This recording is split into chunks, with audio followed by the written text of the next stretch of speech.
Assalamualaikum warahmatullahi wabarakatuh. Pada pertemuan ke-9 hari ini saya akan menjelaskan materi mengenai bagaimana menjadi seorang penyiar yang baik. Sebelumnya kita harus mengetahui terlebih dahulu poin-poin penting yang harus kita ketahui dari seorang anchor atau presenter. Disebutkan bahwa in a show business, actors and performers known as the talents, a label can be transferred to newsreader and anchor in TV or radio station. Seorang anchor atau seorang presenter memiliki label sebuah stasiun TV atau di sini dikatakan adalah stasiun radio, ya. Jadi mewakili label stasiun radio tersebut. Maksudnya adalah seorang anchor atau seorang presenter ini merepresentasikan sebuah TV atau radio station di mana mereka perform. The image of a station depends on anchor or presenter performance. Jadi dikatakan bahwa image dari sebuah station atau bisa jadi radio atau TV tergantung dari performance si presenter tersebut, ya. Pintar-pintar mereka membawakan acara atau satu program. Ada yang membawakan program acara dengan cara dia yang lucu misalnya, atau dengan pembawaannya dia yang ceria, atau karena dia masih anak muda jadi dia pintar mengolah kata, kemudian bahasa-bahasa gaul yang sedang in dia sudah paham. Atau mungkin ada presenter yang memang pembawaannya kalem dan cenderung serius. An anchor has to have believability. The viewers have to believe what he or she is saying and that he or she understand its significance.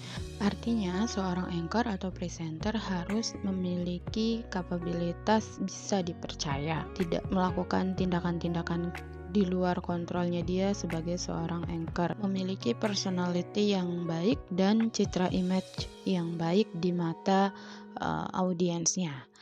Kemudian, the term anchor suggests a strong personal strength and authority, as tough to be aware of that title.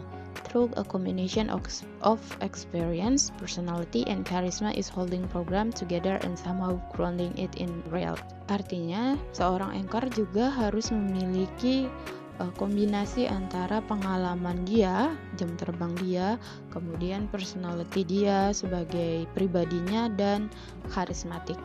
Presenter or announcer work at the front line of radio and television, entertaining of informing the audience. Seorang presenter atau announcer itu dia bekerja sebagai front line, ya, yang berada di garda depan sebuah radio atau televisi, di mana dia sebagai anak panah lah. Balik lagi ke slide yang pertama, bahwa dikatakan presenter atau announcer adalah sebuah representasi dari ID station radio. Nah, kira-kira bedanya announcer sama presenter apa? Bisa dilihat ya dari perbedaan details identifikasi announcer dan presenter itu seperti apa. Baik, ini adalah skill yang harus dimiliki oleh seorang penyiar. Yang pertama adalah be outgoing and confident. Dia harus punya rasa percaya diri terlebih dahulu bagi dia sendiri ataupun nanti ketika dia perform di depan audiensnya atau di para pendengarnya.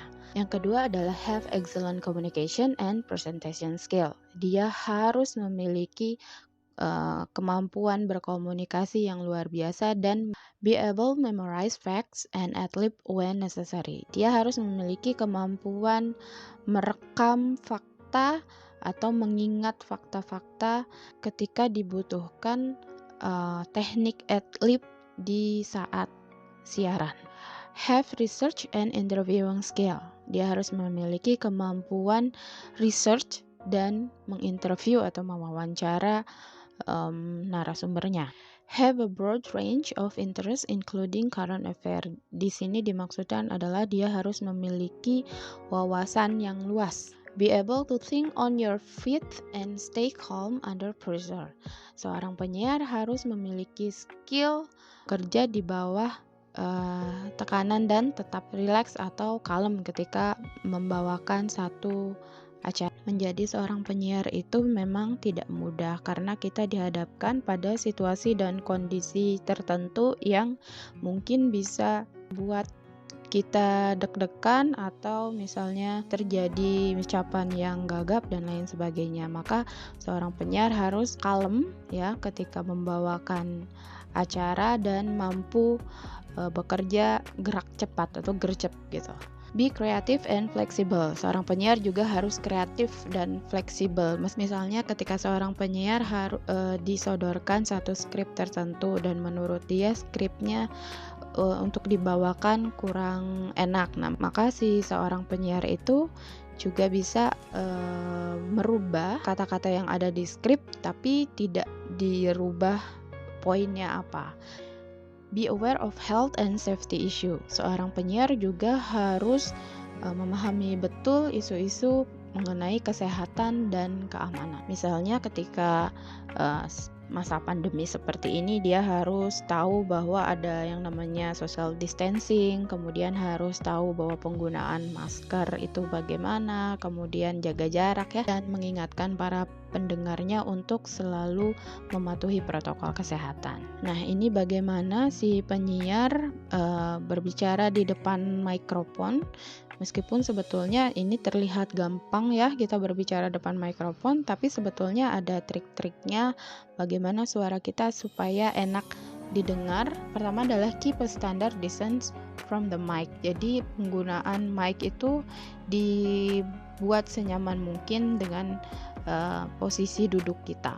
Kalau misalnya kita mengetahui bahwa suara kita ini cenderung kencang ngomongnya nih, maka jaraknya juga harus diperhatikan. Apakah suara kita nanti akan terdengar terlalu besar atau terdengar terlalu dekat ya? Kan bisa kita bedakan ya kalau misalnya bicara terlalu dekat atau terlalu jauh itu kita bisa merasakan. Maka sesuaikan duduknya senyaman mungkin.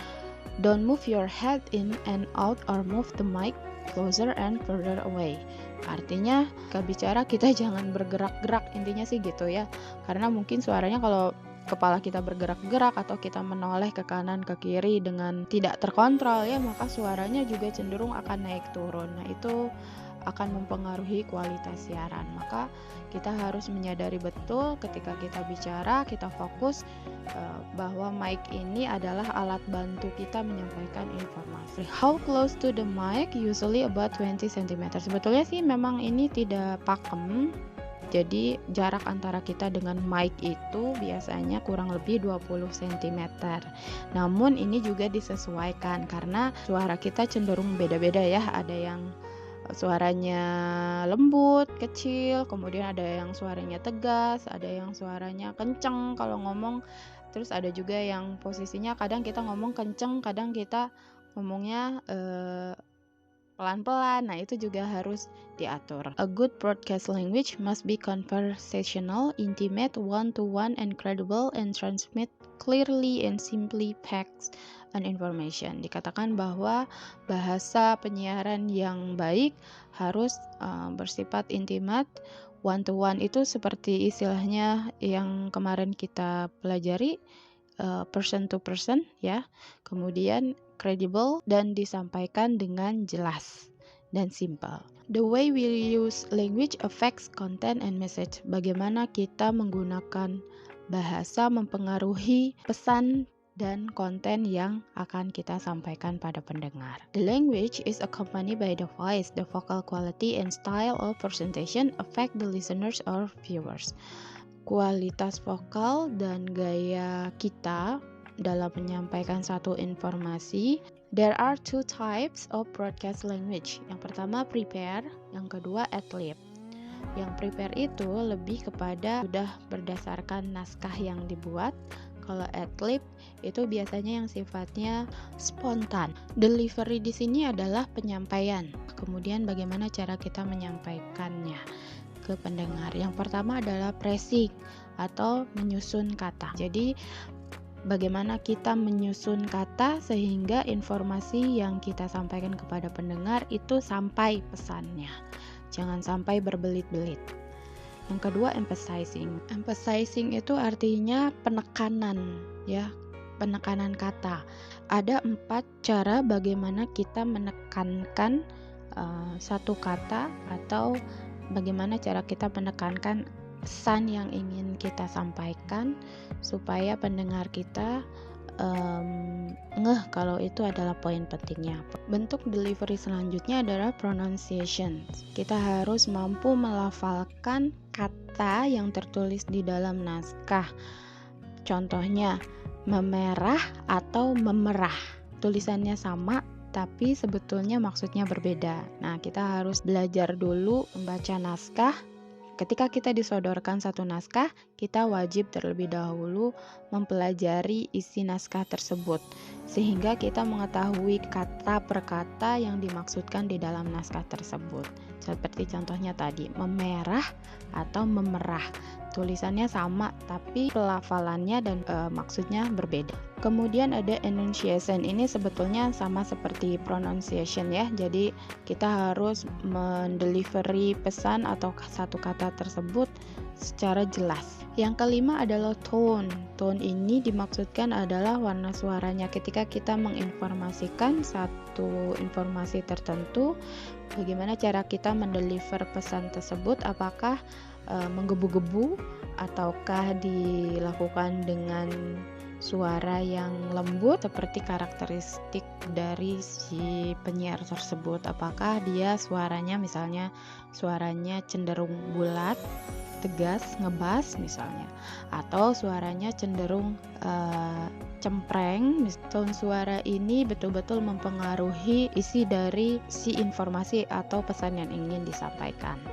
Kemudian yang keenam adalah broadcast speech. Jadi bahasanya adalah seperti bahasa aku dan kamu yang sudah pernah kita bahas sebelumnya, ya. Bahasanya itu cenderung bahasa yang akrab, namun penggunaan kata juga tetap harus diperhatikan. Oke, kita lanjut ke language speed. Penelitian mengatakan bahwa pendengar atau penonton memiliki waktu tertentu untuk memahami apa yang disampaikan oleh si penyiar, ya. Waktunya beda-beda tergantung dari si pendengarnya. Jadi si pendengar ini cenderung mendengar apa yang ingin mereka dengar dan menginterpretasikan apa yang mereka dengar ke dalam pikiran dan keyakinan mereka. Yang ketiga, dikatakan bahwa seorang pendengar atau penonton ini hanya mengingat sekitar 25% apa yang mereka dengar atau tonton pada satu tayangan tertentu. Kemudian simple sentences have the most impact. Jadi penggunaan kata atau kalimat yang simple itu lebih memiliki impact yang besar dibanding harus menggunakan kalimat atau bahasa yang bertele-tele. Relax, ya. Ketika kita siaran, kita harus relax terlebih dahulu. Jangan sampai kita siaran karena kita gugup, ya, jadi buyar. Apa yang sudah kita persiapkan justru malah berantakan. Tarik nafas, kemudian sampaikan apa yang ingin kita sampaikan secara rileks saja. Yuk kita mulai belajar bagaimana kita siaran dan mendeliver informasi yang ingin kita sampaikan pada pendengar. Sobat Kampus memperingati Hari Anak Nasional yang jatuh hari ini 23 Juli 2021, ratusan orang turun ke jalan menuntut pemerintah mengedepankan hak-hak anak dalam pendidikan. Ini saya sampaikan hanya dalam satu tarikan nafas saja, ya. Oke. Reporter Suara Unsika, Triwidya saat ini berada di lapangan Karangpawitan, lokasi unjuk rasa terbesar yang digalang Koalisi Pelangi, Gabungan LSM, dan Ormas-Ormas Peduli Pendidikan. Ini juga saya gunakan dalam satu kali tarikan nafas. Jadi kalau bisa usahakan satu kalimat, satu tarikan nafas, satu kalimat, satu tarikan nafas, gitu. Oke, langsung saja kita simak laporan rekan langsung dari Karangpawitan. Silahkan. Ini mendeliver ini saja saya hanya dalam 3 tarikan nafas. Ya, jadi jangan sampai kita terdengar terputus, ya. Biasanya itu terjadi kalau kita deg-degan. gitu. Jadi usahakan latihan terlebih dahulu sebelum kita mendeliver si pesan tersebut. Kalian bisa melihat perbedaan ketika saya melewati garis miring 1 dan melewati garis miring 2. Oke, sekali lagi ya, kita dengarkan.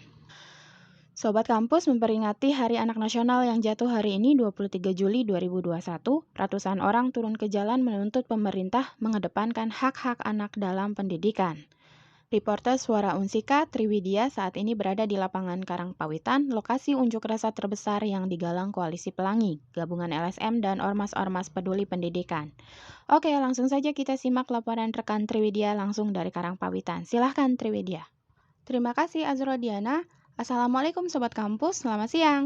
Suasana di Karangpawitan sangat ramai. Diperkirakan 600 orang memenuhi lapangan mengikuti unjuk rasa peduli pendidikan yang dikoordinir Koalisi Pelangi.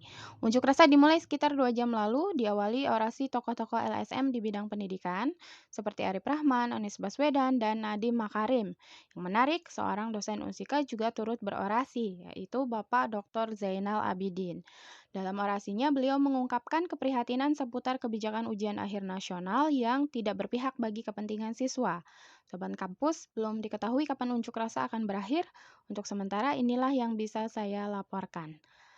Triwidya, Suara Unsika 107,7 FM. Saya membuat 2 suara yang berbeda ya, karena yang satu di dalam studio, yang satu di luar studio atau di lapangan. Dan biasanya kalau di lapangan itu cenderung suasananya ramai, sehingga suara si reporter cenderung akan tenggelam. Jadi biasanya kalau di lapangan suara si reporter akan lebih keras. Kemudian juga dia biasanya sedikit menggebu-gebu biasanya ya, penyampaiannya sedikit menggebu-gebu. Minggu depan giliran kalian ya. Jangan lupa bikin naskah dan kalian juga harus latihan. Oke, terima kasih. Sampai ketemu minggu depan. Wassalamualaikum warahmatullahi wabarakatuh.